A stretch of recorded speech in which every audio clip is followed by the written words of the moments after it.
Masked up on my last case, figured no face, no karma. Throwing soul at me, prefer my shade by Dolce Gabbana. Ride up at the dough, get some kind of rotation. Now to stand for nothing, fall for anything. Pride don't replace the dollar, adversaries getting bent out of shape. And I'm a tip top, want this shit, got the fight to get on like love and hip hop. Mary Jane to tie me up, fell in love with the ziplock. I done seen your true colors for green, niggas a flip flop. Hope you take your best shot, followed by something tragic. After show you season, I spit in your face like a battle rapper. Shit, I only hit the weed slow. Came up a rabbit clapper. Prayed on the God glow and he gave it to me. Tabernacle, never really liked all this hate you notes on my next feed. Baguette sleeve, and loyal my begging's my pet peeve. Time for me to jet heavy time on the jet skis. The dopest supplier, you trippin', let the connect leave. Audacity, dissing veterans, putting up tanking numbers. Ain't no deuce in your boot with them fucking ankle huggers. When we hug these mics, we get busy. I'm thinking, who is he? A stupid motherfucker, truckers who is don't pay work all over the connect customers. That's the soundtrack for the real iconic readers. Haters and fuel up the fire, doubters the act astounded. Smoke for the watches, gorilla glue with the wax around it. Dollars to rev up the ops and ammo to back them down with. Double bottoms for ass kickings, the black and brown shit. Certifications debatable, take a fall, stay quiet. Your fan base ain't gon' save you, you hit the floor, stage diving. Fire trail for me flying, you taking off, brave pilot. You making moves, stay silent. You cross the crew, Grey's Island. Don't box me into your categories, I'm alien. On records, I hear nothing but fear in them. Break a chair in them. I see a nigga die one more color, I disappear again. Y'all breeding bitches, my bleeder get a cesarean.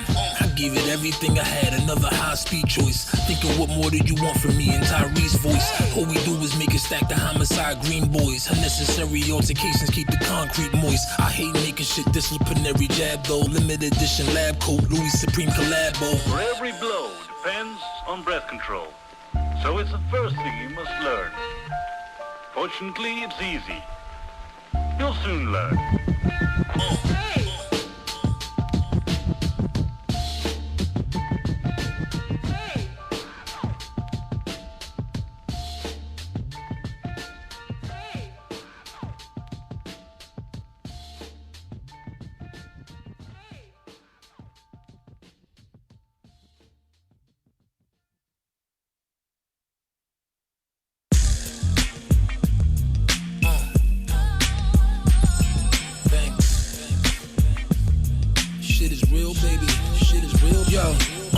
Ain't got no time for B-rolling, I'm thinking classics. My back is against the world, armor plated with ratchets. Perhaps there's something wrong with my mind and I'm thinking backwards, but it seems the devil latches on you harder when you got the package. Fuck understanding, all we ask is you stay in your lane, embrace your bracket, clipper acid in my army jacket. Certain the day I retire, I'm in the rafters. You actors and ungroomed bastards in need of practice. Still getting wiser, OD off my appetizer. Nothing left to do but striving to it. Back-to-back on spiders in the hood on fire. God bless the child that turned provider. Your honor, I swore to live good, excuse my karma. Righteous glamour, ducking propaganda. Spanking AR, hold the crib down. Number them when they shot Montana. In front your plan, I hold a hostile manner. They want you in and out the slammer, keep you out of flock hoops and cameras. Paper highs, my demand is bring life to the canvas, give it all back. Should I be damned if I get set, I'll vanish. Millionaire at the minimum, seek the mesmerizing. Seems to kick so come when you're down. It couldn't be better timing. The finest dining, here's the enterprise and build an empire, not to be televised. As time goes on, it's hella diamonds. Still pissed, I can't rewind the glitches. Only time for business, jumping hurdles. It'll work itself out in chaotic fitness. Exotic wishes made the polished dishes. My chase a dollar hitless. Make sure my babies get their college tickets. On my A game, they wanna see me off it. That faking leaves me awkward. Me and you clashing, that's an easy forfeit. You build your energy up and they want a freebie off it just to seem important. Coward out on your CB4 shit. They try from guessing leads to false perception. You aiming at me wrong direction. Priceless gems all in my song collection. Let me hold something's a normal question. I cut the dead weight off, it's all progression. Tearing comes along with flexing. Evidence of slaughter in rooms I'm recording in. Trees to give my seasoned audience and Gucci ornaments. Shit is real, baby. Shit is real, baby.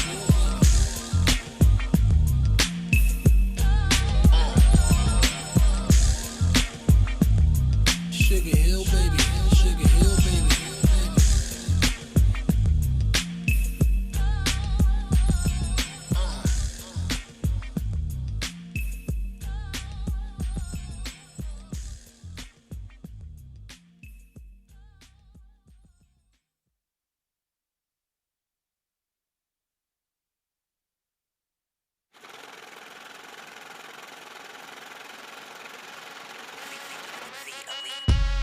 More money, more money, more money, more money, more money, more money, more money. Woke up in the morning with my thoughts clean.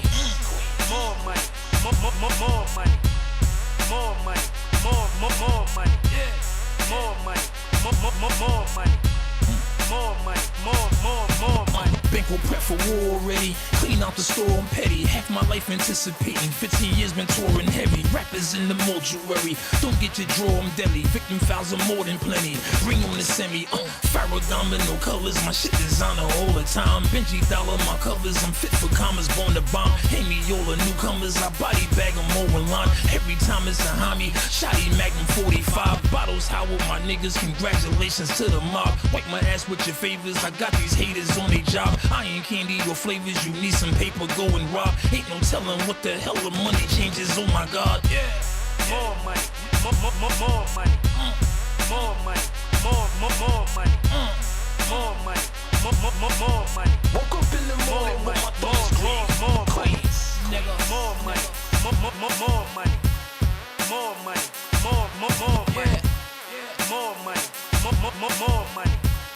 More money, more money. Never cared for fame connected. Came in the game respected. Fuck opinions coming from pennies. We got the same objective. Rolling out the window slowly. Them coppers aiming reckless. Broken necks, you reach the next level. Make me a necklace. Diamond crown on my Caesar. My dog a squeezer, knock you off. 20 in on a Chiba. Lick Cohiba like a boss. Everybody, somebody, another reason. Lock the doors. Sent me out of my visa. Louis T's and lobster claws. Dollar sign in my social. My vocals trip the borderline. Busy lighting the purple. Champagne in the morning time. Bitches hop on your wagon. Ain't had a faith before the shine. Shh, think I hear a call. Money coming, more to find. More money, more money, more money, more money, more money, more money. Woke up in the morning with my thoughts clean. More money, more money, more money, more money, more money, more money, more money, more money, more money.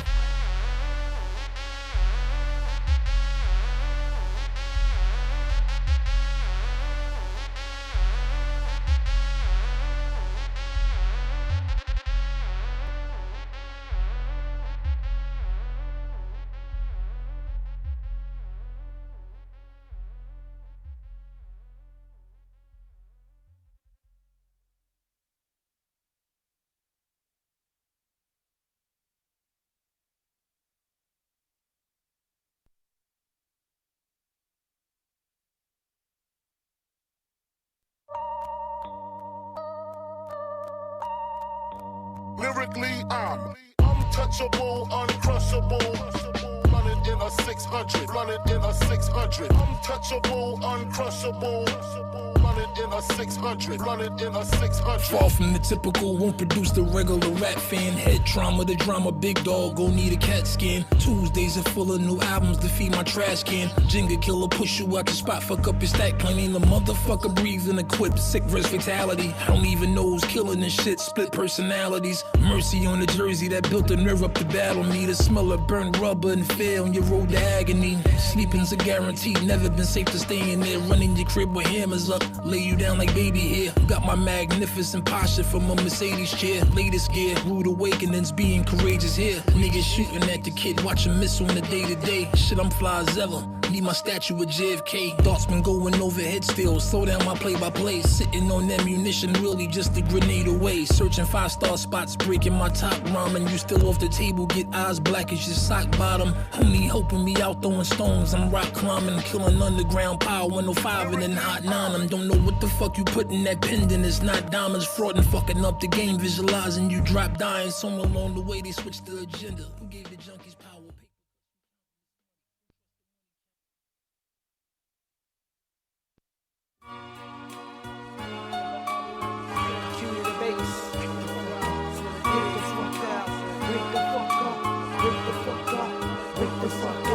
Wake the fuck up, wake the fuck up, wake the fuck up, wake the fuck up, wake the fuck up, wake the fuck up, wake the fuck up, wake the fuck up, yeah, wake the fuck up, we'll get broke the fuck up. The wisdom we apply, son, soak this shit up. If it was sex, son, you probably smoke this shit up. So wake the fuck up, we'll get broke the fuck up, broke the fuck up, broke the fuck up. Welcome to the WTFU America Show with your host Jizo and Tom Harazo. What up? What up? It's Tom Harazo. Jizo is not here right now. There's no easy way to say this, but I fired him. So we're gonna have to move on without him. No, I'm just messing with y'all. You guys know I wouldn't do shit without Jizo. Stand by here. Got some new headphones. They sounding a little low right now for some reason. All right, here we go. All right, here it is. All right, so let's get down to some business right quick. Yeah, so we're on a Jizo watch. We'll be checking up on the security camera, see when he pulls up. He should hopefully. His son has got a playoff basketball game today, little JoJo. So of course he had to make that. Got to do the family thing, no doubt about it. So, but what he wanted to talk, I'll get into what he wanted to talk about a little later. Actually, I want to introduce you guys to our new guest host. Her name is Chantel London, and she's live with us right now. Chantel, can you hear me? I can hear you loud and clear, yeah. Oh, good. Please help me welcome her. She's live from London. You guys know there's a time offset, and I want to thank you, Chantel, for being with us. I know it's late over there. It's it's probably time to go to sleep pretty much for you, right? Normally, you're a working lady. Yeah, sure, but I feel energized today. I'm sitting here, I'm sipping herbal tea, and I'm sipping rum at the same time, so I'm a bit confused. I don't know what I should be drinking, but I'm doing both at the moment, but I'm good.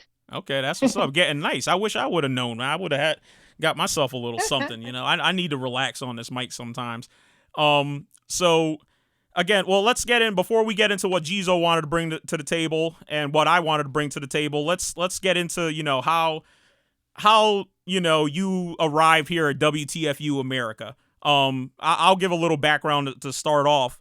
Basically I was actually just looking at the calendar earlier, and it's been just over a month that we've been talking, behind the scenes, getting to know each other, doing the whole email, chain stuff, and kind of, getting a feel for each other. Yep. And obviously, one of the things that this show is about basically consciousness. I'm more political. Jizo's getting more and more into the politics. He's more about police reform and other social issues, and that's pretty much what this show is about. So, of course, when we bring someone on, the person has to be, basically of that mindset, right? Wanting to be aware, wanting to make change, wanting to participate. And that's what the whole feeling out process. Obviously, you already knew what we were about. Me and you had to go back and forth to make sure that we were all on the same page. And obviously we were, because you're here today, and I'm personally happy about it. And I know Jizo is as well. He picked a hell of a day to be late, but like I said, he's got to do his family thing. So, we were going back and forth on the emails and again, here you are. So how was it from your angle? Tell us how you found us. Yeah, so I come from a background in broadcasting, so radio is a passion of mine. I've always been interested in being on air and being involved in conversations and reasoning and trying to find solutions and common ground with other people as well. And so, I've been listening to Ruckus Radio since around the new year and kind of just listening to the station passively. So wasn't necessarily committed to any particular show. But I remember just kind of coming across your show on an occasion and really feeling engaged with the conversation and the content. And I could get the parallels. So what you guys were talking about, I could kind of, empathize with that, and it relates to, the social economic situation that we kind of face here in the UK as well. And so, like you say, I reached out. I was keen to get back into broadcasting and being live on air and having these conversations. So I thought, let me just go ahead and send you an email and praise you and Jizo and what you guys are doing, and just sort of said, are you guys open to having another voice, and maybe we can just, build on, what you guys have already started, really. So, it's all been quite organic so far, and like you said, we've had some good conversations. We plan to have short conversations, and these conversations have gone into like almost 2 hours already when we just had our little short briefings, right? So Right. I kind of think it shows that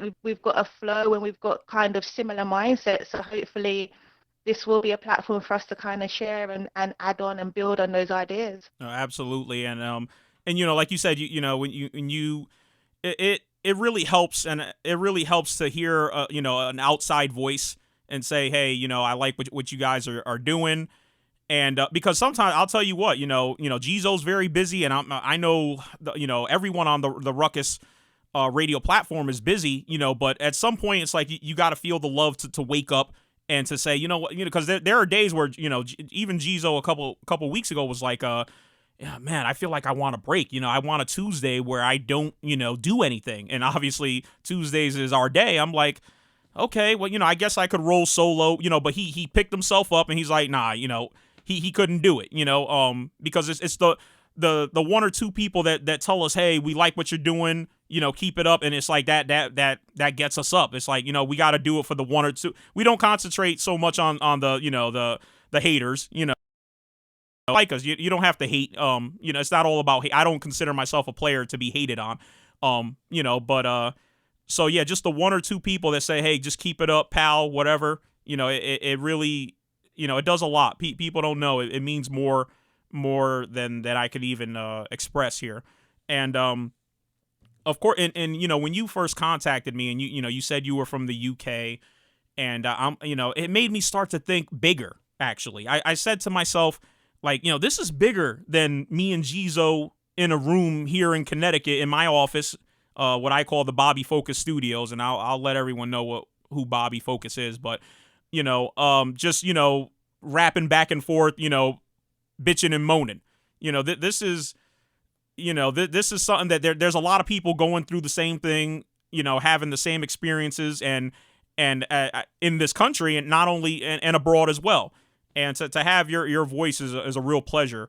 So again, I can't thank you enough for staying up late with us and contributing. And I hope we get a lot more airtime together. Hopefully Jizo will be rolling in. I'm checking the security camera. Nothing yet. No, but thank you again for inviting me on the platform. And like you say, I feel like we are a global community, and because of the internet, because of online social media platforms and YouTube, etc., we are just becoming closer together. That there's no gap anymore. There's just a bridge that separates us, and we can easily cross over that bridge whenever we want. And our cultures are very meshed and very similar. So I think it's important to kind of have this dialogue, and so we can learn more from one another as well. And it doesn't have to be that divide. And you may not look at the UK and think we're so far away and we don't understand what's going on in America, or you don't understand what's going on over here. Like we can connect, and it's so easy to do that nowadays. Right, absolutely. And when I was listening to your work, that you have done previously, I'm like, well, I felt bad actually. I'm like, this lady, it knows about our leaders, our people, our MLKs, our, all. I know you follow a lot of the I guess you could say the movers and shakers of the consciousness movement over here. I don't necessarily do that.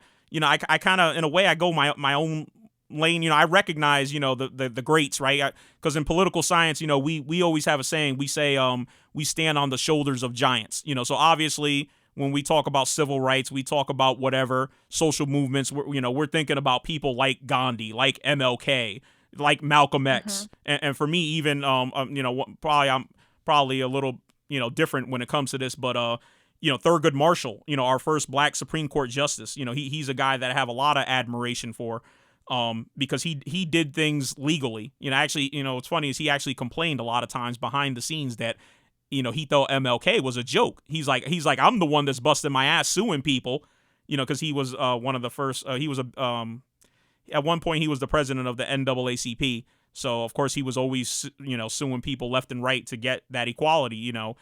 Brown versus Board of Education. That's one of his signature legislative achievements. or I should say judicial, achievements.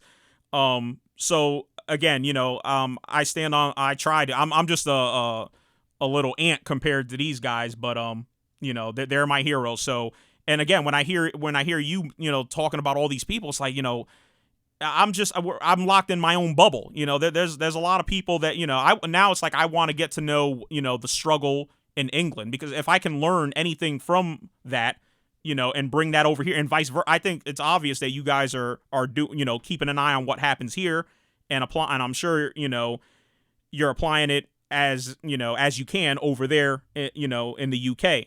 And, so the eyes are watching, and, basically, like Rick Ross would say, I got to tighten up, and I won't speak for Jizo, but, so yeah, I'll just leave it at that. I'm definitely wanting to get a little tighter with the stuff, with the facts that I come with the knowledge, because you never know who's listening, and luckily for us, you were listening.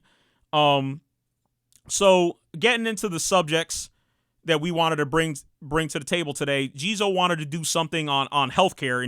Now Jizo is he's big on what I guess I would call the homeopathic, naturopathic, basically all this shit that the pharmaceuticals sell us, these drugs that just keep us broke, keep us addicted to those drugs. He's against, and as am I.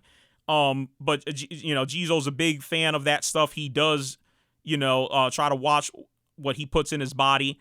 Unfortunately, he isn't here to talk about it. But luckily, as me and you, Chantel, were talking, yesterday, you are also a person who, at least follows that sort of thing as well, right? The natural medicine path, So I'm hoping, that you could lead us into that, and speak about the importance of it, some of the methods that you use, that you've heard of, because I was talking with Jizo yesterday, and one of his big things is, what I kind of picked up on, and I hadn't expressed to him, is noticed that he does a lot of maintenance. Meaning, he takes certain supplements, natural supplements to on a daily basis, because I was talking to him because my dad had recently got sick and he was in the hospital for about 4 days.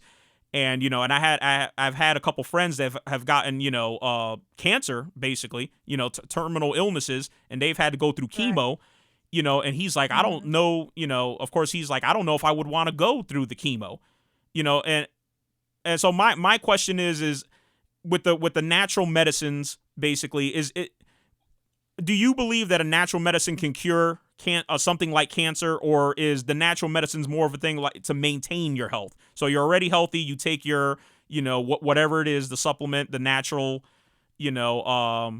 vitamin, whatever it is to maintain the health, or do you believe that, that you could knock out something as aggressive as a Hodgkin's lymphoma? We're talking a very serious, like blood cancer.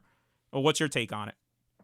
Well, it's, the C word. I can't even say that word. I think it's, it's something that a lot of us know people who have been through, and it's very scary to think about that as a disease, because it can affect anyone at any time. That it doesn't have any prejudices.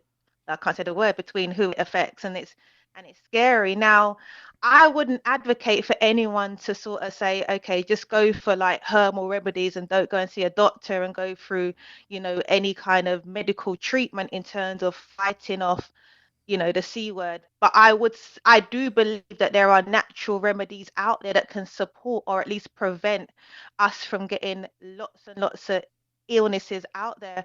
And myself, for example, I'm from a Caribbean background, so there's a popular fruit called soursop, and within the community, a lot of people advocate for eating soursop or drinking the leaves of soursop, and that is supposed to be a good remedy to fight against cancer.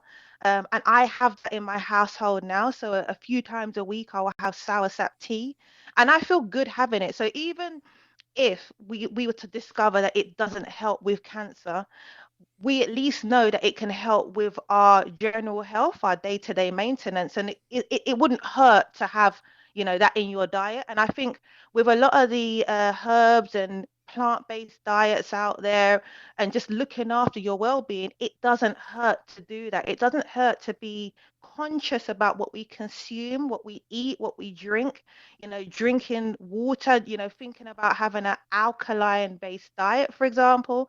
It doesn't hurt to try and subscribe to that way of living. I mean, I think we all know, for example, that too much sugar in our diet is not good for us. It's not good for anyone. So if we can find natural alternatives to sugar, for example, then that is a benefit. So myself, like if you was to come to my house, you would never find sugar in my home.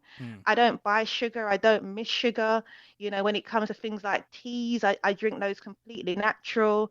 If I did want to sweeten up tea, I'll add honey because it's a natural sweetener that you can add to your tea. Cereal, the same thing. I'd add honey or something along those lines. I just think there's little things that we can do to our diet on a day-to-day basis that can just help to improve our lives and just make us feel better. And if the worst case scenario is a placebo effect, then it's a placebo effect. If in our mind we think we're doing something that's beneficial, then that's great. So for example, yesterday, I made almond milk from scratch. So I've been drinking almond milk for the last few years. Not because I'm a vegan or because I have any real desire to be a vegan. It's really purely for the taste. So when it comes to cow's milk, I kind of went off it a few years ago. When I was growing up in my household, we had a whole fat milk. So it was like the I don't know if it's the same in the States. It was blue top milk. So if you go into the grocery store and you buy milk with a blue top, it means it's full fat. And then you've got your semi-skim milk, which is the green top, and then you've got your skim milk, which is the red top. So I went through all three and I got to the red top milk, which is the skimmed milk, which most people find skim milk tastes like water because it's very, very thin. But that's kind of what I was drinking. Right. And it got to a point where even the skimmed milk was making me feel a bit sick and making me feel a bit ill. So I figured, let me try an alternative to an animal milk. So I was trying almond milk, I was trying hemp milk, and all these different types of variations. So I found that almond milk had the nicest taste. So I was sticking to almond milk. And a few weeks ago, a friend of mine sent me a video of how I could make almond milk from scratch. So I was like, okay, let me give it a go. So I went to the shop, I bought some almonds. I followed the video. So I'm a person like if something's quick and easy to do, I'll try it. If it's too much like hard work, I won't do it. So this was like really quick and easy. All I needed was some almonds, um, a bag. A bag that if you're squeezing cheese, Right, right. it's called Like a pastry cheese bag? So yeah, so it separates the liquids from the solids. Okay. So I got the cheese bag. I just ordered that from Amazon, and all you need is like like a sieve kind of thing. So I soaked the almonds for a few hours, and after I soaked the almonds, I added a couple of dates to the almonds. I added some fresh water to it, blended it up. As soon as you blend it up, actually, it looks like milk straight away. It actually just looks like regular like cow's milk or whatever the case is. And then I put it through the strainer. And as soon as I tasted it, I was like, you know what? This is like the best milk that I've actually ever tasted in my life. And I'm not saying that to make it sound like I'm exaggerating. It actually really tasted good. And so from me doing that, that's something that I'm going to keep doing in the future. And I think a new lifestyle change that I've incorporated into my day-to-day living. If you buy almond milk from the shop and you take a look at the ingredients, they add so many different ingredients and preservatives and additives that you have to wonder like why is this added to a simple drink? And it's something that you can make at home. It makes sense to kind of do it yourself. So little things like that is good. And even when it comes to water, like when you're drinking water, there's a lot in the news and a lot of people talk about having alkaline based water. It's not always easy to buy water that has a high pH level with alkaline. A lot of it is acidic. So if you just add lemon to your water, it's going to help it become alkaline based. So again, that's just a really simple thing that you can do. It doesn't take any time, but if it is going to help you and it doesn't take a lot of effort, then why not? So I just think Right. these things are really easy to do, especially if they're simple. I think one of the things that people find when it comes to eating healthy is the time it takes to prepare the food and whether it's going to be more expensive to live that kind of lifestyle. I mean, a lot of people just want to go to a shop, pick up ready-made meals or pick up food that's you can just put in the oven and it's done within, half an hour. You don't want to be in your kitchen chopping up vegetables and, making all that food, especially if you've got families, etc. Right. It's like the But if TV you can, dinner. I don't know if you're familiar if yeah. you got, the TV dinner thing. And I work at night and a lot of time I don't like to cook myself. Actually, I don't cook at all. I kind of make my wife do it all. I know I'm a horrible husband, even though I'm going on 15 years of marriage actually tomorrow. So I guess I'm not that bad, but yeah, but if you look at the packaging, like you pick up the packaging for this stuff, and say like something we have here in America is called a Hungry Man. It's basically a really big microwavable dinner. You look at the amount of fat, cholesterol, sodium. It's like you eat that thing and you're done for the day. And to be honest with you, it isn't a complete meal. It's a couple pieces of fried chicken that have been frozen probably for 6 months, and a brownie. And yeah, you've already met your caloric intake, your max cholesterol. It's so insane. So my wife used to buy me this stuff, to take to work, and I'm just like, no, you know what? Stop. Like I don't want, this stuff's gonna, give me hypertension, more probably so than I have already. I'm like, I'd rather just, eat something simple, and maybe not get as full. But, as you're sitting there talking about the sugar and the milk, right in front of me, I have an iced coffee because I'm a big iced coffee drinker from Dunkin' Donuts. That's our chain over here. I don't know what you guys don't have Dunkin' Donuts out there in England, do you? Yeah, we do actually. And sometimes we have my work colleagues coming into work with like 24 donuts and just put them in the kitchen and saying, help yourself. So it's like, oh man. Yeah. But yeah, we have Dunkin' Donuts. We love it. We love it Yeah. over here I'm as the well. dude who goes gets one or two of those donuts, but so I got 3 milks in this. I didn't get any additional sugar because this coffee, they have the Girl Scout cookie flavor. That's kind of a promotion there. So it's a peanut butter iced coffee, with 3 milks in it. So I'm like one of the worst offenders. And I'm hearing you talking about you're drinking tea with no sugar. I give you credit. You have a lot of willpower to do it. But hopefully you'll rub off on me and I'll be like I'm gonna not put any sugar in my coffee maybe, one day just You know for what? Chantel.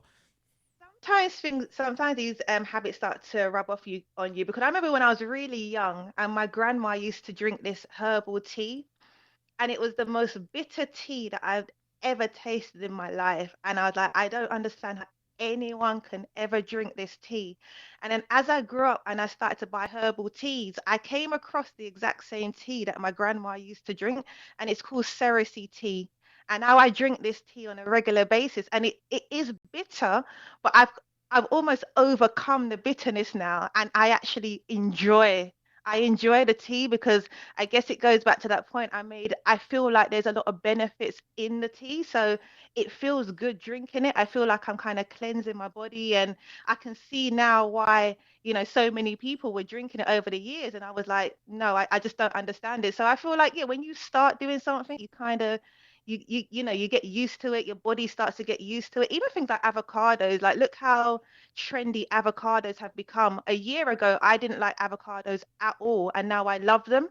So I feel like I've almost trained my mind into enjoying the food because there's been a lot of media about it, and everyone around us is eating it. And when you go online, there's so many recipes. So you're kind of like, let me embrace it. Let me see what is so good about and so nourishing about this, superfood and this antioxidant. I'm going to try and enjoy it. And sometimes when you just try and make the effort, you find that you actually do start to embrace it. And I think with a vegan diet or a vegetarian diet, a lot of people that are used to eating meat and eat meat every day think I could never give up meat. And I can't understand how I could ever even enjoy a meal if meat is not a part of it. But if you start to apply yourself to that kind of way of eating, you can start to be more creative in the kitchen and find that there are so many substitutes, natural substitutes to meat. I found that mushrooms, for example, the way I cook and season my mushrooms, I can make mushrooms taste like chicken. Wow. It's no word of a lie. I can actually make it taste like chicken. I tell my friends sometimes, like, you need to come around and, you need to taste I will call it my ital stew, which is like a Rastafarian version of vegan. You need to try it because it's good. And unless I tell you there's no meat in this meal, you wouldn't necessarily know. So again, I Mm, think it's just a mindset thing and just changing our mindset, and we can become more open to just eating, different foods. And I'm not a vegan, and I'm not a vegetarian. I do eat meat, but I just don't go out of my way to eat meat. So I don't buy meat, I don't cook meat. But if I was to go around to someone's house for a meal or go out to a restaurant and they didn't have anything, that is non-meat on that sounds delicious on the menu, sure, I'll go and have meat. Like I'm open-minded to it. right. Just a little update from Jizo. He sent me a text message. He's telling me that his son's game is real close. His son, for those who joined us a little later, uh, I'll stand by. Uh,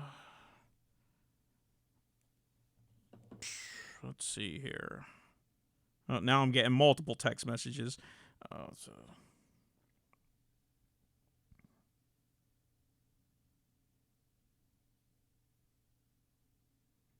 okay, so I missed the super chat. I don't know how I did that because I set up a lot of monitoring for super chats today, and for some reason they're not coming through. But luckily, my boy Derek has our back. This is from Donda Marco. Says, before the pill press, it was only the bush. So this is kind of going back to the medicines, right? And how did people heal themselves? Obviously modern pharmacology has only probably been around what at most 150 to maybe 200 years.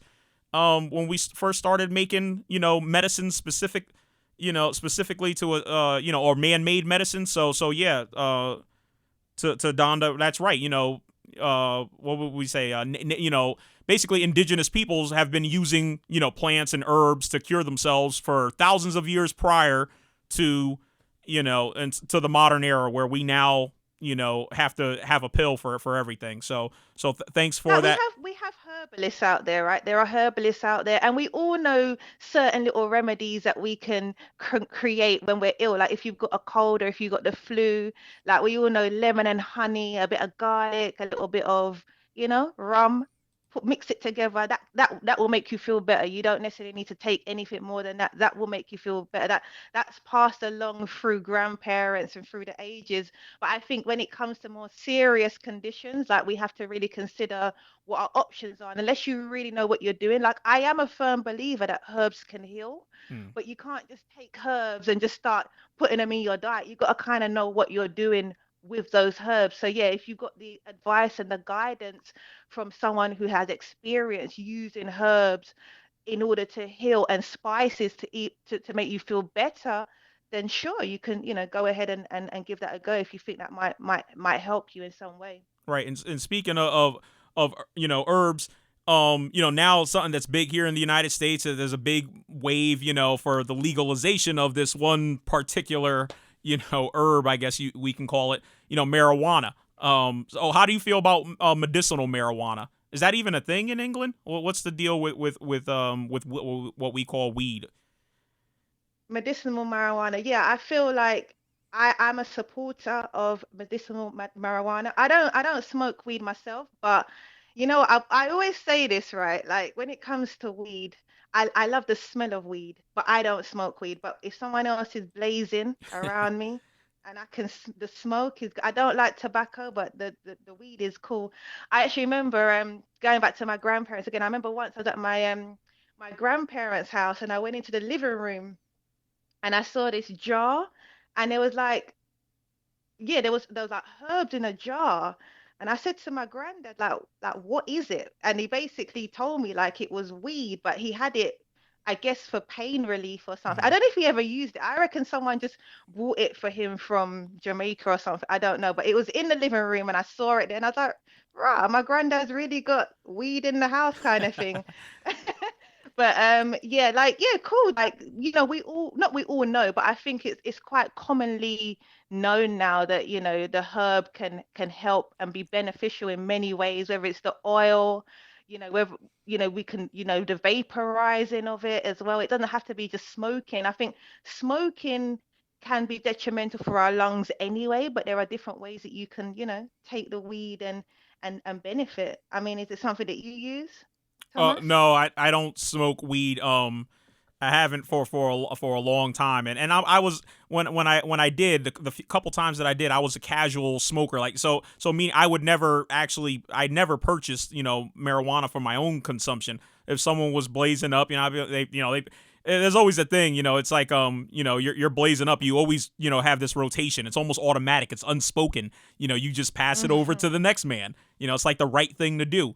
And of course I was young and I didn't really care, so I'm like, okay, well, it's getting past to me. I guess I should do the proper thing here. It's like weed etiquette, I guess, if you will. So I would take a couple puffs or whatever. But once I went into the military, I pretty much stopped. I stopped before. I was like, obviously, I'm gonna be getting piss tested.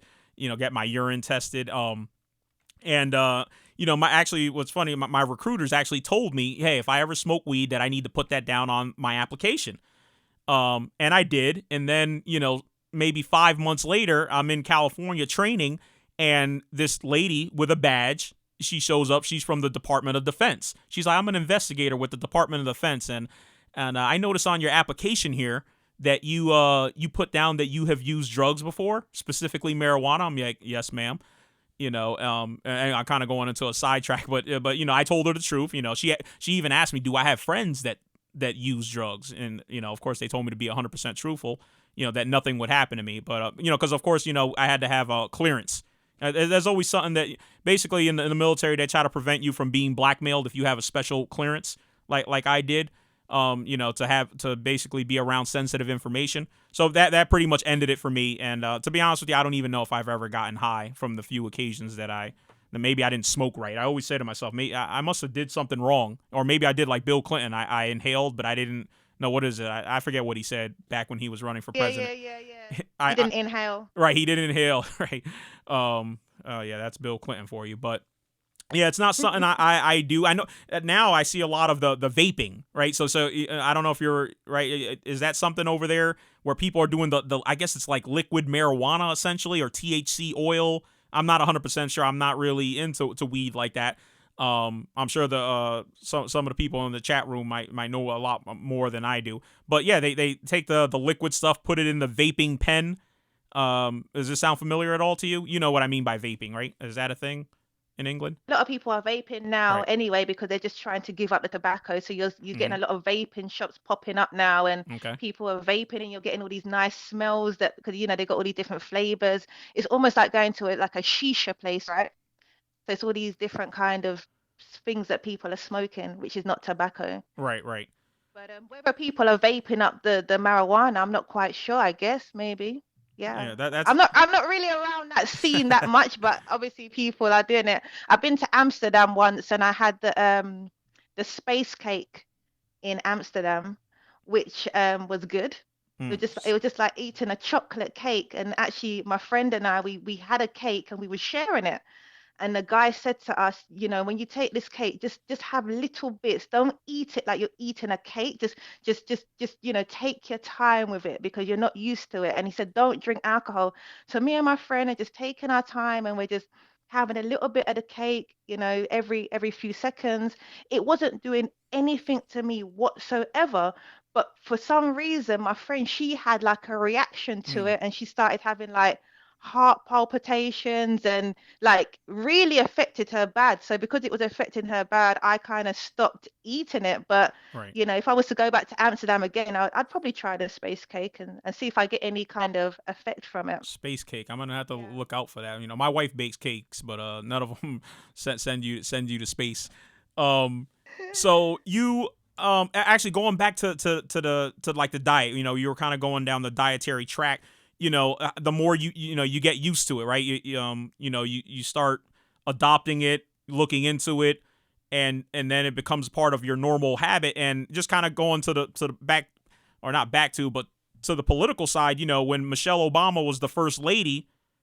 Let's see here. Oh, okay. Hold on. Jizo's finally here. Let's check up on him real quick. All right, let's see how slow he walks. I'm flashing right now. If you guys take a look. I'm actually flashing my security camera. I live in front of a lumber yard. That's what that big building is in front of me. Oh, he's taking his time. And I bet my ass off that he's on the phone right now. Oh, I think he was just looking into it. All right. So that's enough. There's his Cadillac. All right. Let's go back here. So, yeah, and when Michelle Obama was, the first lady, she had her whole initiative, where she was wanting the kids at school to eat better, and she got so much flack for that. People were hating on her. What are you doing? My kids are coming home hungry. Your kids are used to eating burgers, fries, and just like I did, in elementary and middle school and high school, pizzas, taco days. And now they're eating a balanced meal. I look at my daughter's menu, and it's a lot better than what I ate coming up. She's got her fruits. She's got, the little salad. They have like a salad bar. You can actually eat healthy as a young kid now. You can get used to that. And I'm hoping that spreads where the kids are like, it should get to the point where kids are like, they're turning down cheeseburgers. They're saying, no, you know what, I'm going to do it. A salad today. I got gym coming up next period. I don't want to eat too heavy. It'd be nice for kids to start to have that mentality. That way, when they get old, by the time they're my age, that it's normal not to eat meat for a couple days. Or it's okay to have a salad as a dinner. And you just gotta make the food interesting and tasty. So it doesn't have to be you equate good, tasty food with junk food, and bland food with healthy food. Because that's the thing. Because when I think of a salad, I think to myself, that just sounds dead to me. That sounds boring. I'm not trying to eat cucumbers and lettuce and tomatoes all day. I want something substantial. But then I've learned that I can make, as I say, good substantial food that's healthy. So it's just about, I guess, educating ourselves and, going beyond that mindset that, tasty food can't be, nutritious as well, because it totally can. And we actually have a chef over here in the UK called Jamie Oliver, and he is endorsing something very similar to Michelle Obama. So getting the schools to cater better for the children, because like you say, when we send our kids to school, like they should be eating a balanced diet. And I think it is for the parents to encourage that and not fight against that, and not be like, I want my right to give my kids sodas and crisps and snacks and sweets. It should be like, actually, I want my child to have a long, healthy lifestyle. So how about I, get on board with this as well, and whatever I can do to support this initiative, I'm going to do that. I mean, we all want our rights, but we have to be sensible with our decisions as well, in terms of, what we do for ourselves and what we do for our children as well. So it's just about that education and just knowing that we can make these easy steps to have a better life for the entire family, really. Right. And over here in America, we're very sensitive to the government getting, in our lives, right? We a couple years ago we had Mayor Bloomberg. And I know Mayor Bloomberg probably has a lot of fans in the chat room. So I don't want to talk bad about him. No, I'm just effing around. I'm not really sure. But Mayor Bloomberg, Jizo, what up? Yo, what's good? I'm in the building. My son just won a nail biter. Okay. What did he do? Did he do nothing? Did he do something? Yeah, he did a little something. It was only 16:15. It was crazy, man. I wanted to be here like a half hour ago, but I couldn't leave, man. It's crazy. All right, so we just getting into eating healthy, stuff like that. You know what I mean? So, something you don't do. Yeah, that's right. Yeah, that's right. Everybody knows that. But just real quick, with Mayor Bloomberg, he wanted to put a tax, I believe, on like a sodas over 32 ounces or something like that. Oh yeah, I remember that. And of course, as we should, I guess, in America, again, we don't like the government to get in our business. Like, let us make the decisions. Yeah, what I mean? So is there any incentives or programs like that, Chantel, in England? Yeah, so I feel that there is definitely a drive for us to be more healthy. I've seen different campaigns running from different councils, because we have our councils for different areas. So I think there is budget in place, because the government recognizes that it's going to take a strain off of the NHS service if people are more conscious about what they put in their diet. It's going to help with, people not being obese, or people not, having, high cholesterol or other conditions that are related to a poor diet. So there is definitely a drive in that sense to get people to just be more conscious. And like I say, you've got celebrities as well who are at the forefront of that campaign as well, just to make people, more aware. And what I'm finding as well is that the areas that are becoming more sort of gentrified in London and in the UK in general, you can see the changes happening in terms of what is available for people to eat. Because there was a time when, even if you wanted to be healthy, right, and you go out and you're hungry, there was nowhere for you to go to get like a snack or get a meal that was nutritious. But now, because of the way, the society's changing, there are so many places and so many opportunities now to go and grab a snack, which is actually good for you. So Right. yeah, definitely good changes are in place. That's what's up. So, Jizo, Yo. AKA Dr. Sebi Jr. is what I like to call him. Rest in peace, Dr. Sebi. Yo, and it's foul what they did to him, right? They didn't let him get his medication. Yo, he shouldn't have died like that. Had him in a wet floor jail. It wasn't getting they said the jails over there make the jails over here look like the Ritz-Carlton. Where was Dr. Sebi from, actually? Honduras. Oh, he was from Honduras? Yeah. Okay. Yeah. He but yeah, it was crazy. I don't know if y'all was talking about it, but all the holistic doctors in the past like several years that passed away, and I don't want to say it's like conspiracy theory, but like a lot of you think Big Pharma's knocking them off? Yeah, you know what I'm saying? I don't want to say it, but I don't want to say it makes sense, but we got to get you a guest spot on Universe 25 with that conspiracy. I mean, like, look at it like this. If you got people that's telling you to eat right and take this herb, and you could use simple methods to cure yourself of most of these diseases that people are paying thousands of dollars for, that turns into millions and billions of dollars for these big pharmaceutical companies, and it's messed up how to think about that. Is our race going to really last with this greed? Because that's what it is, you know what I'm saying? Like, it's natural ways to do stuff to cure you and stuff, but I mean, they suppress it. And even when Dr. Sebi, I don't know however you want to say it, like in the 80s, I think it was 88, he came to the court with like 70 people that he cured of HIV, and then they sued him. The New York general attorney sued him, said he was doing fraudulent stuff. He didn't have a license to do XYZ. And they told him to stop, and he didn't. They threw him in jail, and they tried to arrest him or whatever. And that's why he went to Cali, and that's why his if you look up Dr. Sebi, you'll see that his shop is out in Cali now. It's probably been out there for the last 30 years damn near. And but yeah, if you really want like left eye, like celebrities, a lot of celebrities went to Honduras and got cured or whatever. Oh, is that why she went down there? She got killed down there, right? I think she did die in it was a car accident. Yeah. That's crazy. Like, she got whatever. I think she was like going through depression or smoking or something. You know what I'm saying? But yeah, it's just like crazy. Okay. Hey, what's up, Chantal? London, we got London on the track. I had to say that. I told you, Jizo was excited. Yeah. As a matter of fact, we didn't even really properly bring you in, so let's just do it now. Live from England, it's Chantel London. How about that? Thank you. All right, and while we're at it, let's run this one as well. Hug gang, salute. All right. I got the voiceovers popping over here too. All right. Yeah, that white dude, he signed too hood. He like, wait, yeah. Hug gang, what up?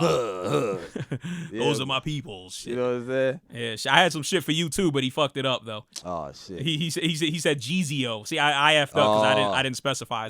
That's like Nozzle. Like, Jizzo. Yeah, you got multiple names though. So, HC. Yeah, man. Actually, he helped us out today too. He caught a super chat that I missed somehow. I got to figure that out. What's going on with the super chats? But so what y'all was talking about though, like, did I just talk about the health? Or we started off on health. We started on diet. We started on Chantel jumped in and started talking about herbs. You know what I mean? Of course, I had to throw in the weed thing. See, unfortunately, we needed your expertise. So Chantel, you heard about this website? I don't got it up now. I think it's called the Herbs of Mexico. You ever heard about that? No, but I'll check it out after the show. Yeah, it's like this OG that I used to work with. He's into the like holistic stuff, and he put me on to this natural, holistic doctor in Manhattan. And not saying that this doctor works with those herbs, but it's like yeah, it's a website. I'm gonna try to look it up real quick if I could. Damn iPhone 10 don't want to. Okay. Messing with that Apple. So I'm an anti-Apple guy. Yeah. I shouldn't even let you in this spot with that bullshit. You know what I'm saying, yo? You know what I'm saying? Don't be hating on the iPhone. Chantal, I know you probably have a MacBook, right? I used to have everything Apple. I used to say once you go Mac, you don't go back. But now I have a Samsung. Oh, I have an okay. Android now. See? Your hung ganging on me, huh? Yeah, Herbs of Mexico. Basically, it's like, a bunch of herbs from A to Z. You go on that website, they got a lot of stuff that that these holistic doctors will probably tell you to go get. But I mean, like real quick, cause I know I'm coming in late. You ever heard about hydrogen, oxygen therapy or ozone therapy, Chantal? It sounds familiar, but talk me through it a little bit more. Familiarize me. Yeah, it's like basically like, all right, for example, like say if you got cancer, you know how they put chemo in you to kill the bad cells, but it also kills the good cells. Basically, with this oxygen therapy, it's just basically flooding your system with oxygen and like, viruses, bacteria, especially cancer cells. They can't survive in the oxygenated state. So, that's what, these treatments do. They could either do it intravenously or I could do it in this chamber where it puts you in the chamber. You ever saw that movie Deadpool? I saw it. Did you see it, Chantal? It's one, it's one of those Marvel superhero movies. Oh wow, I'm not a Marvel. I only watch Black Panther because of the hype, but I'm not into anything to do with Marvel. Wakanda. I'm kind of the same way. But I did see Deadpool. Yeah, so basically when they put him in that chamber and he had cancer and this was like his last shot to get cured, and it was like they didn't tell him that it was some fucking yeah, like Rich said, just let it flow. You know what I'm saying? It was like basically like a oxygen chamber they put him in to cure him, but it kind of messed his skin up and it made him look all crazy. But he basically had like all these powers to regenerate. Like his hand get chopped off, or he could, anything happen to him, he would like he can't be killed. So that's why they called him Deadpool. And so basically those same chambers are the chambers that they put people in, and there's studies here. I can't go into the course because this is like, that would take a whole hour to look into every stat that I looked up with these researches that's been done on it. But basically it can cure anything from cancer, HIV, hepatitis C, like any disease that you have. But you think about it, the FDA doesn't want you to really talk about it or learn about it, because then if a natural treatment like that just pumps oxygen into your system, and you think about it, the FDA, like Pfizer, that's like one of the pharmaceutical companies that's worth like billions of dollars. If they got like, since that they got all these side effects, but they got several pills out there that's caking, why would they want you to find out about ways that's way cheaper to cure yourself or prevent yourself from getting this stuff like that? So I mean, that's just like one therapy, but I know some people might be listening like, what the fuck is he talking about? Cancer could be cured?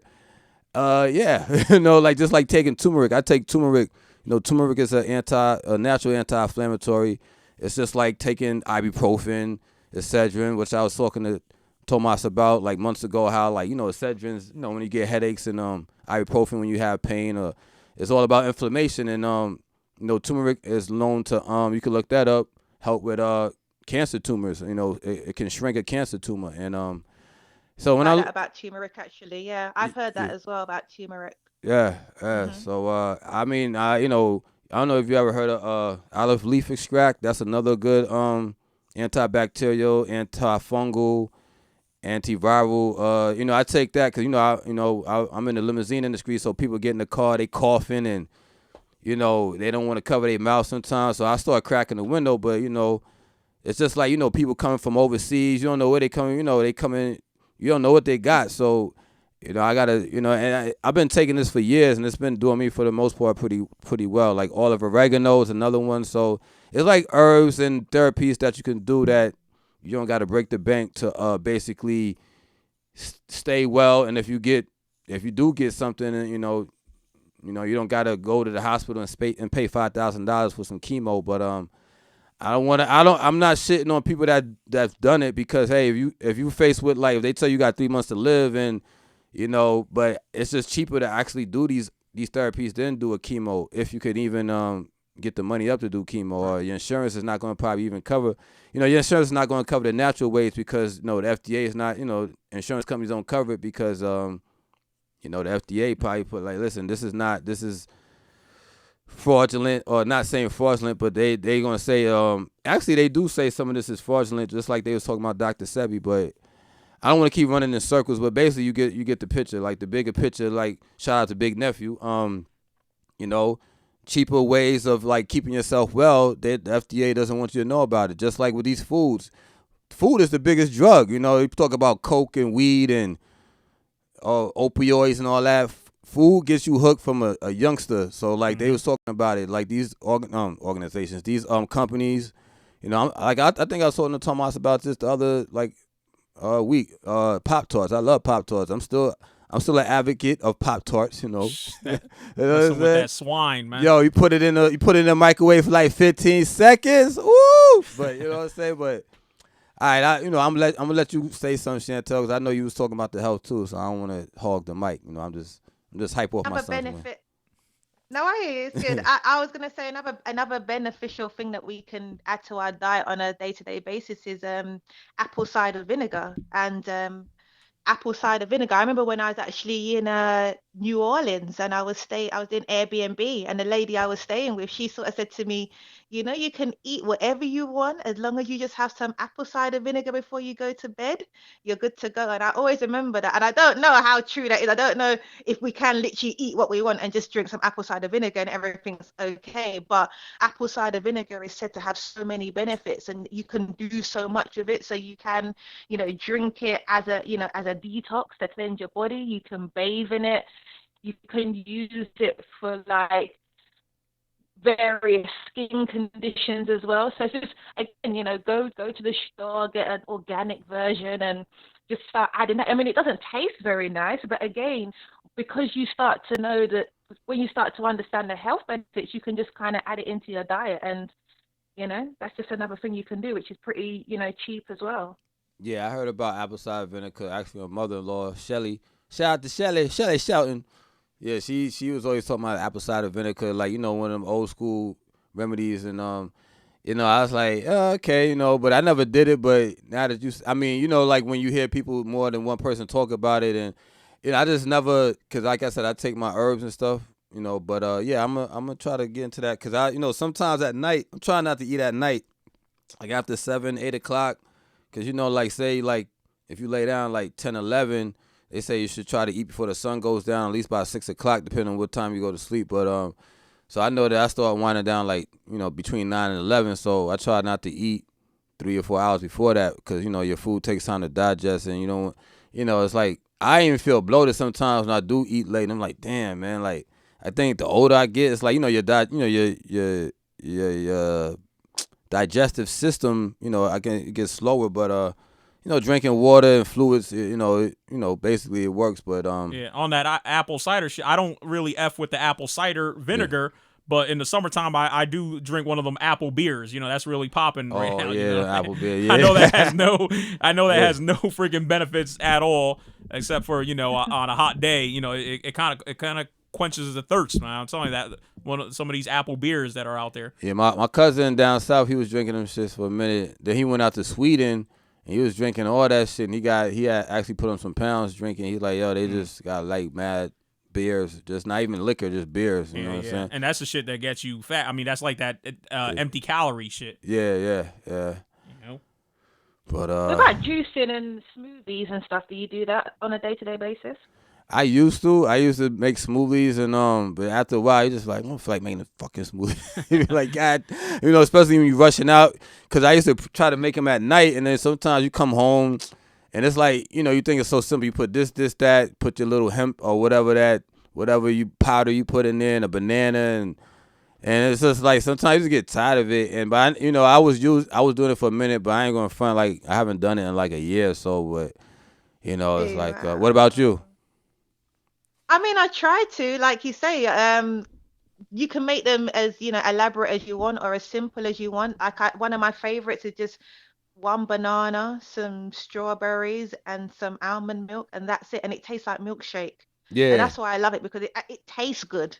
yeah, It tastes nice. So I try. I mean, I don't do it every day, but maybe 3, 4 times a week is cool.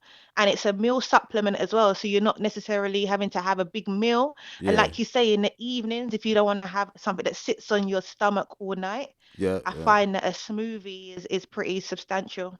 Yeah, vanilla. I like the vanilla almond milk. You get the plain or the vanilla? Oh, the almond milk. I was actually saying before you joined us, Gizo, that I just began making my almond milk from scratch. Oh wow. Oh Um, wow. Oh. which is, but it's really simple to make, and that's kind of why I do it. But yeah, off air, I can share the recipe with you. All right. Cool. Cool. Yeah, you know what I'm saying. I guess it's the I just like so like I come home and I like with the kids and trying to do this and that. It's funny because if I don't get it from the supermarket, it's just like but that would be good to learn some from scratch. But I don't like the plain one. Like I like the vanilla. Got like even when I put it on some cereal, I don't even need no sugar. Like just Oh, Yeah. but you can make it, and then you could make it and add like some vanilla essence to it or extract to it, and then get Yeah. that flavoring. Yeah, that what's that little drop? It's the stevia, right? From us, the vanilla stevia. You know what stevia is? It's like a little bottle. It's like a liquid. And it's like you put like a couple of drops, and it's supposed to like it has no calories in it. You know what I'm talking about?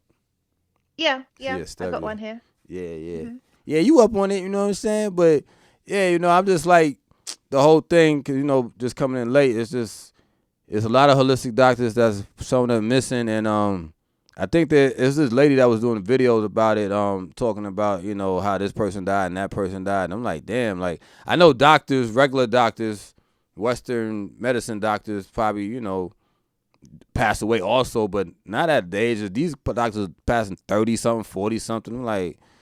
Yeah, man. I mean, I'm gonna have to come back on that because I was doing the research. I'm like, damn, this is a lot. Like, this is like a whole show just talking about that. You know what I'm saying?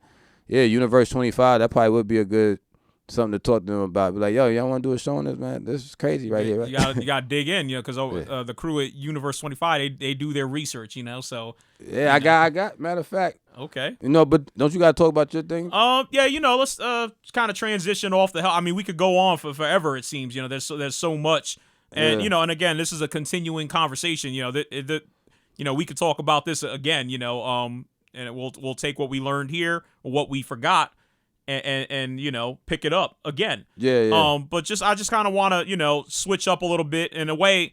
I guess this is the only in this show that we could talk about health and then talk about what I want to talk about which is torture. Torture, So in a way it is about health. It's about the health of people that, basically that we have captured around the world, especially during the war on terror, which actually is continuing. Yeah. You know what I mean? And the reason why I wanted to talk about this is because recently some stuff happened here in the United States, you know what I mean, that kind of brought torture back to the forefront. You know what I mean? What happened? Rex Tillerson, our Secretary of State, got terminated. Who got put on? The CIA head, Mike Pompeo. He's now going to be the Secretary of State. Who's taking his place? The lady that basically supervised the torture program, that the CIA had, the black site detention. I don't know if you're familiar with these. That shit in Chicago? No, that's some domestic shit. No, we're talking about around the world. The CIA has had during the so-called torture program, they had several sites around the world where they would take high-value targets. They would take them there, they would interrogate them, torture them. Yeah. You know what I mean? So, and of course, the Bush administration created a memo. They had their attorney general at the time create a memo that says, yeah, under these circumstances, we can torture people. Wow. So now you've got the lady, and I forget her name, Haspel, Gina Haspel, I think her name. She oversaw that program. She's still in the CIA. Now she's going to be the CIA director. We have a president named, obviously Donald Trump, who is all about torture. I'm going to bring it back. He's like, I'm going to bring back waterboarding, and I'm going to do a lot more than that, folks. I mean, that's pretty much the quote right there.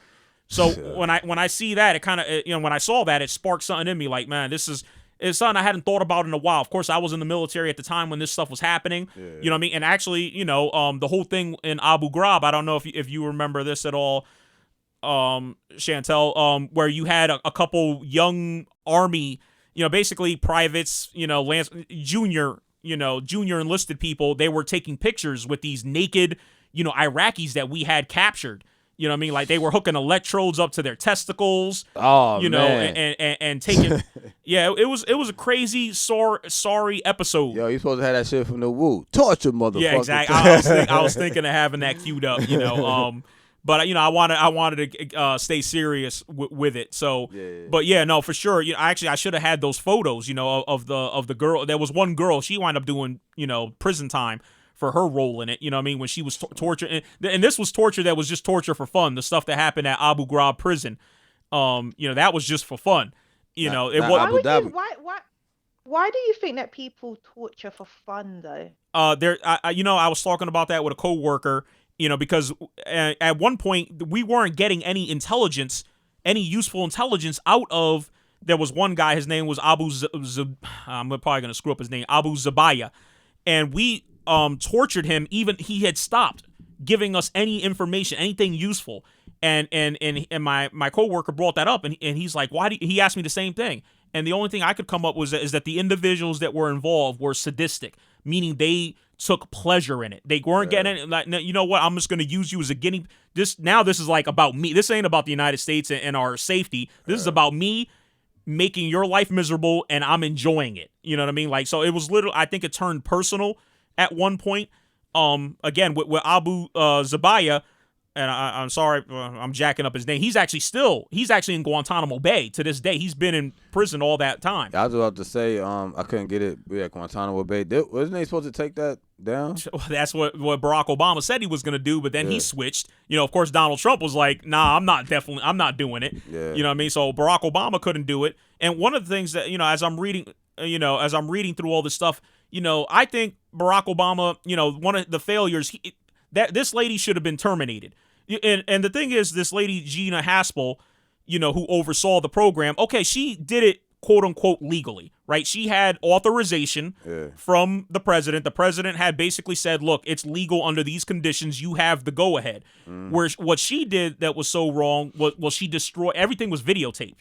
So she actually sent out what they call a cable, which is essentially like an email, you know what I mean? A secure email saying destroy all the tapes. That she wasn't supposed to do. You know what I mean? But yet she still has a career at the CIA, and now she's going to be the boss. You know what I mean? It's like, where's the accountability? I think Barack Obama, as much as I like the guy personally, I think he dropped the ball on that one. But getting around to the torture, that's the problem, Chantal. I feel like, when you have a small group of guys, who basically are bored, you got to keep in mind, these black sites, they're in the middle of Singapore, in the middle of nowhere, right? There's no one watching you, basically, and it's sad. I mean, who would think of... And I was actually questioned about this when I was in college. I was the only military guy in a political science class, and we were talking about torture. So they kind of asked for my input, and I wind up actually offending half of the class. One of my, I actually wind up saying something about some people being gay, and I didn't even realize. Maybe I should have realized, but there was about 4 or 5 people in that class that were gay.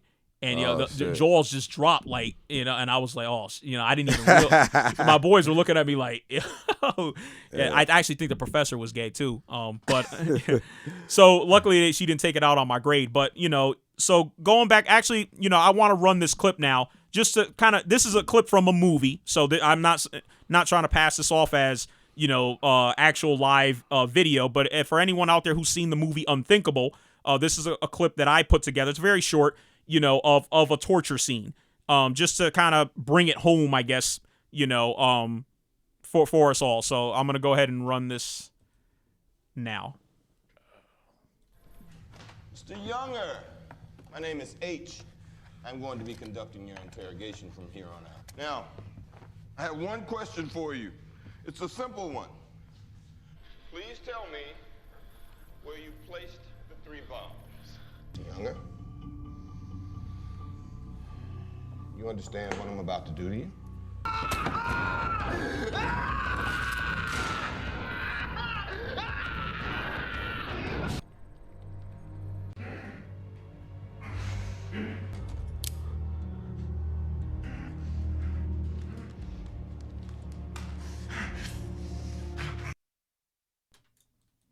All right, so like I said, very short scene there. So that movie for me, it made me question a lot of things, right?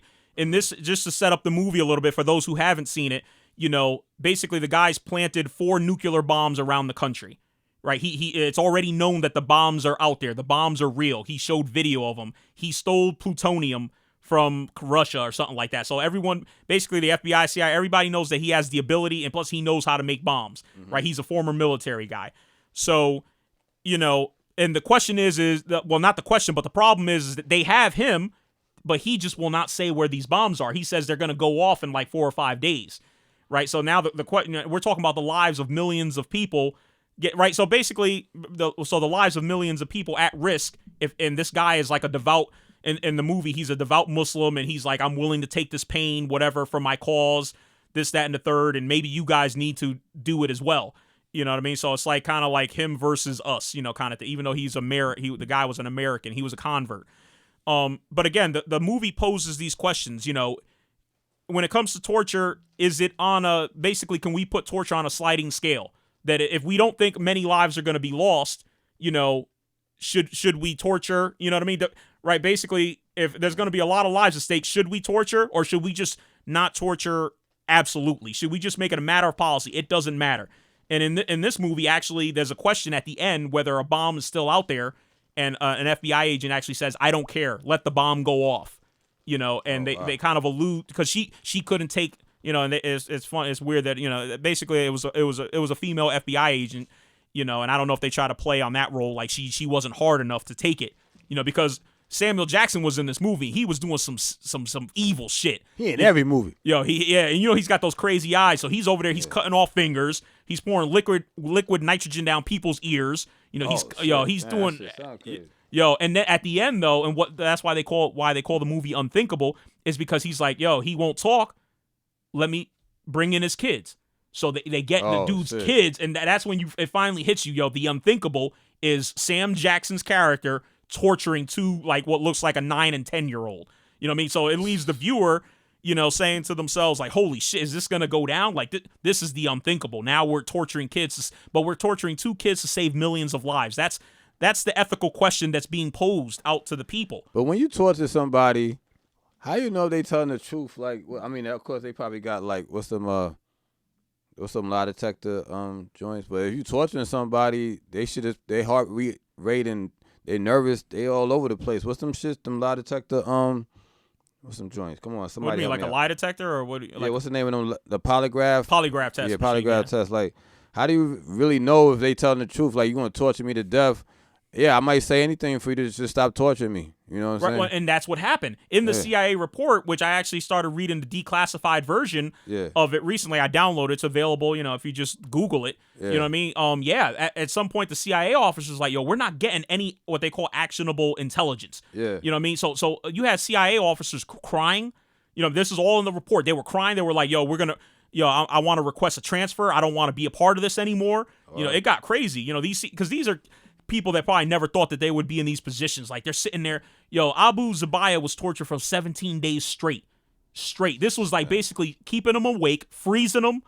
They have this thing. I had never heard it, and so they call it wall slamming. They wrap a towel around your neck, kind of like a leash, and just slam you from wall to wall. They put you in a coffin for a day. You know what I mean? Have you in a confined space, put you in stress positions. This is some really horrible shit, and that's why, I put this video. This doesn't really show those things, but, being waterboarded is like nearly being drowned. Yeah, I know waterboard.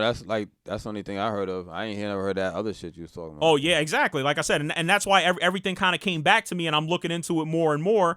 And now we've got, again, like I said, Mike Pompeo, our Secretary of State, he's all about it. Gina Haspel oversaw the whole thing. She didn't quit. She didn't tap out.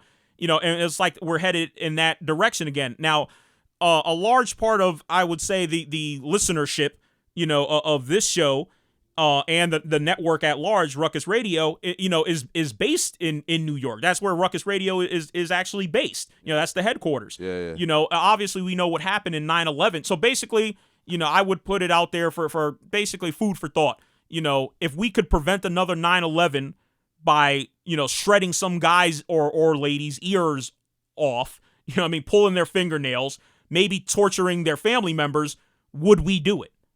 And you're from New York City as well, so they basically doing what the NYPD do. You know what I'm saying? Get them in the room, fuck them right. up. Look, what was it, Abner Louima? Yeah, sticking plungers up their ass and shit. Right. So shit crazy. But yeah, I mean, like you said, if there's a lot of lives at stake, do you torture to the max, or you know what I'm saying? But yeah, I don't even want to think about trying to do that job. It's a hard job because like, who wants to be in charge of? I mean, some people, like you said, they get if I'm using the right word, correct me if I'm wrong, sadistic about it. That's right. Yeah, no, exactly. That's pretty much what I was. Yeah, baby, I got it. You know what I'm saying? Yeah, it's like, you get some motherfuckers, just like these cops out here, they get to a point where they like, yo, I got the power, I'm going to do what I want, and I'm going to, you going to give me that, or, you going to confess to this, just like they did Khalif Browder, you know what I'm saying? Man. I mean, Khalif Browder didn't want to confess, but he was in jail getting beat up every day. The COs was roughing them up every chance they got. Sorry about hitting them. But, torture is crazy. I mean, it could come in, just the army, the police, And we have to think about, well, like you said, with army and police, but we have to think about the fallout, right? There's people who probably got tortured. They're back in their home countries, and they're not gonna forget about that. That's something you don't forget about. You know what I mean? And Chantel, I know you don't really know, and I don't really know either. I haven't looked into it whether England participated in any of that, because obviously England went to war with us. There were troops on the ground in Iraq and Afghanistan. Now the question is I wonder if England's going to feel any fallout, because of what we did. They're like, well, you guys were down with the Americans when they did what they did, so hey, you got it coming too, So that's a concern that I have. All these other countries. Well, yeah, I was just going to say, the UK and the US, we have that special relationship and that special bond. I mean, as I said, I haven't really looked into depth, but I guess if there's any fallout in the US, then there probably will be some kind of fallout in the UK as well. So it's one of those situations. I mean, do we look at these things as necessarily evils? Are they serving a greater good? Like you say, to be even in a position where you have to make those decisions is very difficult and very challenging, isn't it? So yeah, it's a hard one, really. It's hard. It's tough. Yeah, and I don't know what the future holds for that program, and it looks like our current administration is they're like itching for a war. It looks like they're itching for a war with North Korea. I'm hearing that. It's not that I'm hearing it. It's already all over the news that. They pretty much plan to blow up this deal. I shouldn't say blow up, but to basically back out of this Iran deal. Oh. The deal that Obama. See, they're always trying to erase what Obama did. They want to kill his whole legacy. What happened with the sit down with him and That's supposedly happening in May, I think. You know what I mean? But to me, that shit ain't gonna work out. I'm hearing South Korea talking about North Korea's willing to give up their nukes. You know what I mean? Like, if you believe that shit, maybe Chantel can sell you a bridge. You know what I'm saying? Freaking, if you believe that North Korea is gonna give up their nukes, that shit's not gonna happen. Yeah. You know what I mean? So what comes next after that deal blows up? They're gonna be talking about war. And I know they're gonna be talking about war with Iran as soon as we rip up the deal with Iran that Barack Obama basically freaking signed off on with them so that they can denuclearize. See, so Trump's all about bringing about a war, and of course, with that war, I'm sure torture is going to be taking place. And us as the citizenry, you know what I mean? We have to say to ourselves, like, yo, we're not for this. What's funny? I started reading that report, and I only got maybe 20 pages in, but right off the rip, Senator Dianne Feinstein, she's the author of the report. It actually in the foreword it says, at the time when this was happening. Politicians and even the citizens of the United States were asking our intelligence community to do whatever it took to keep us safe. So right there, she's laying out this whole fairy tale. Maybe it wasn't a fairy tale, but this whole, the CIA was under a lot of pressure, not only from politicians, but from us, the people. So obviously that shit that was done is in our name.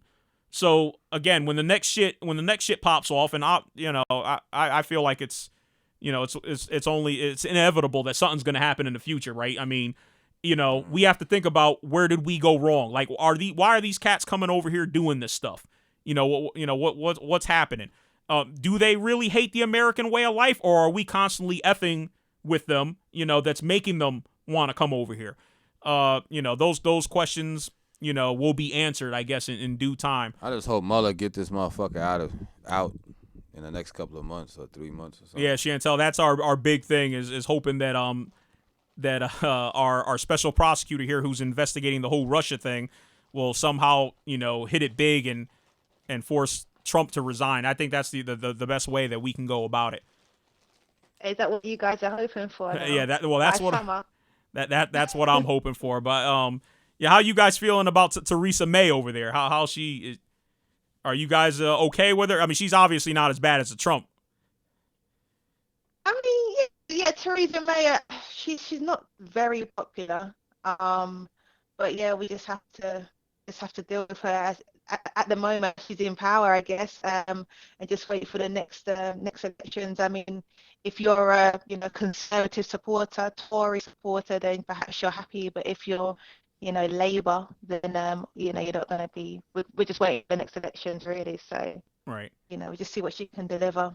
But politics is always a very complex situation. And I when it comes to politics, I'm more kind of focused on what our local MPs can do for the local community, because I feel that has more of a direct impact on us, and on our day-to-day lives, and what they're doing in government, it trickles down. But I feel like when we vote in our local MPs, they're the ones that are going to be making changes that can really take effect on what we're doing. So it's important that we do pay attention, that we do vote as well.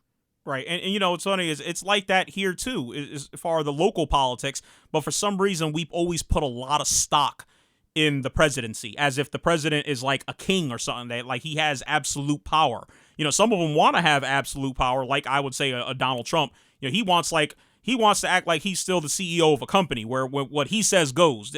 Companies are obviously not democracies. The boss says to do something, it's going to get done. It doesn't work like that with the office of the presidency. You just don't do whatever. Now, obviously, our president has a lot of basically unilateral power in certain areas. But yeah, for some reason we put a lot of stock into our president, and he's really not the one that can do it all. It's our local politicians, municipal, state, and like you said, your MPs, your members of parliament are members of Congress, our representatives.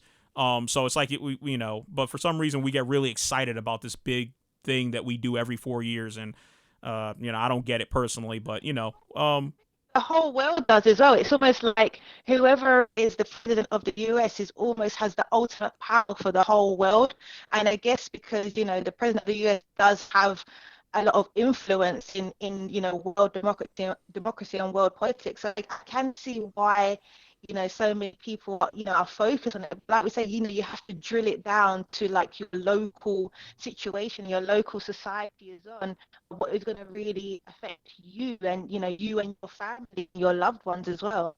Right, exactly. And that's, when you go to vote, I mean, it's basically if you keep your family in mind, you'll make the best decision. A lot of people, they say here that people vote with their pocketbooks. I don't know if that's necessarily 100% true. Money isn't everything. Money's a lot, but money isn't everything. So, with that said, so we hit the health, and thanks for filling in there on the health, Chantel, while we got Gizo to come in and fill in the back end. I think we're gonna have to do more on that. We could continue that, all along, because that's so important. That's day-to-day life. The more we hear this stuff, the more we're gonna adopt the practices, and move forward. So we can never go wrong with doing health topics for sure. Yeah. So my little torture rant, thanks for standing by and listening to that. Obviously, I think about these geopolitical situations and how is it going to affect and that's the thing. It doesn't affect us now, but it this stuff doesn't get forgotten. There's going to be some 2-year-old now is going to grow up and someone's going to tell them, what happened to him in Guantanamo Bay, what happened to him in Abu Ghraib, or in some black site in the middle of the world that they didn't even know where they were at. Because, when we bring cats to these places, it's straight bag over the head. You're on a plane for hours. You don't know what the hell's happening. Yeah, you don't know if you're on your way to meet your maker, meet Allah, whatever the hell the case is, or what, and then you find out that, you're just going to get tortured. That shit doesn't just go away, So, again, that's we'll see where this administration goes with it, and we'll track that. And, Chantal, I want to thank you for staying up. I know, what time is it local over there now? It's just after midnight now. Just after midnight. Wow. You know, we got to get you off the bed. Are you working tomorrow? Yeah. All right. It's cool. Thanks for joining us. I really appreciate you coming on with us. Can't wait to hear from you again soon. Hopefully next week. We got London on the track. See, Gizo's letting off the shots already, so he's excited as usual. So, you know, we're going to go ahead and wrap it up, guys. Thanks for listening. Thanks for welcoming Chantel to the program. Thank you for having me. Well, I've enjoyed it. Oh, we're glad. We're glad. So Yes, I think we're going to do a lot more work together.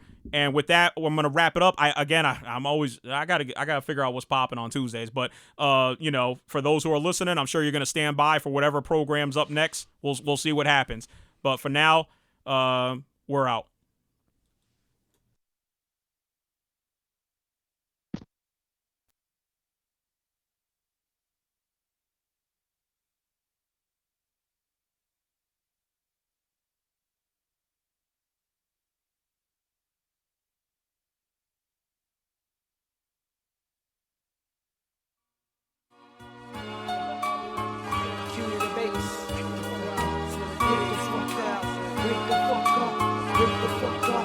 Wake the fuck up, wake the fuck up, wake the fuck up, wake the fuck up, wake the fuck up, wake the fuck up, wake the fuck up, wake the fuck up, yeah, wake the fuck up, we'll get woke the fuck up. The wisdom we apply, son, soak this shit up. If it was sex, son, you probably smoke this shit up. So wake the fuck up, we'll get woke